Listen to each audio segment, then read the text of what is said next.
Salam, hər vaxtınız xeyir. Xəbərlərin saat 13 olan buraxılışı ilə qarşınızdayıq. Studiyada Gülşən Aslanovadır. Xəbərlərə keçək.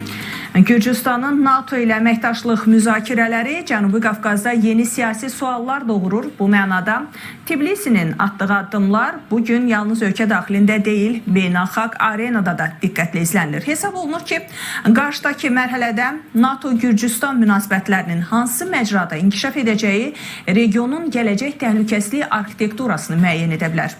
Rəsmi Tbilisi təhlükəsizlik zəmanəti axtarışında alyansla əlaqələri dərinləşdirərkən bu proses regiondakı həssas güc balansına necə təsir göstərəcək? Ekspertlərin təhlilləri var, izləyək.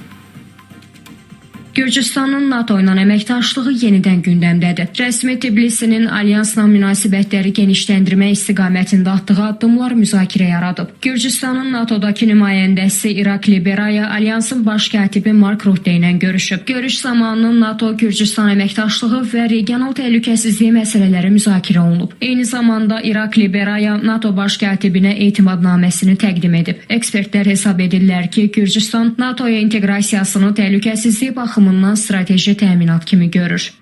Gürcistan bir an önce NATO'ya girmeye çalışarak NATO'nun 5. maddesi hükümlerine göre topraklarını ve hayatta kalmalarını garanti etmeye çalışmaktadırlar.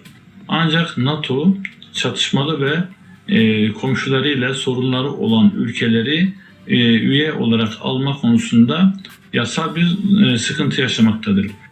Maraqlı məqam ondan ibarətdir ki, Rusiya regionda NATO ilə yaxın əməkdaşlıq edən ölkələrin mövcudluğunu qəbul etmir. Xüsusilə Cənubi Qafqazda baş verən geosiyasi proseslər fonunda Tbilisinin bu addımı Kremldə diqqətlə izlənilir. Bununla belə analitiklər Gürcüstanın müstəqil dövlət kimi xarici siyasət kursunu sərbəst müəyyən etmək hüququna malik olduğunu vurğulayırlar. Gürcüstan özü müstəqil dövlət kimi hər bir qonşusuyla və yaxud hər hansı bir hərbi blokla, siyasi blokla əməkdaşlığın formatını özü seçir və biz ancaq bu istiqamətdə müəyyən analitik fikirlər yürüdə bilərik. Analitik fikirlər isə ondan ibarətdir ki, hər bir ölkə, o cümlədən Cənubi Qafqaz ölkələri öz təhlükəsizliyini təmin etmək üçün istənilən sahədə əməkdaşlığı etməkdə sərbəstdir və bu istiqamətdə də əməkdaşlığı edə bilər.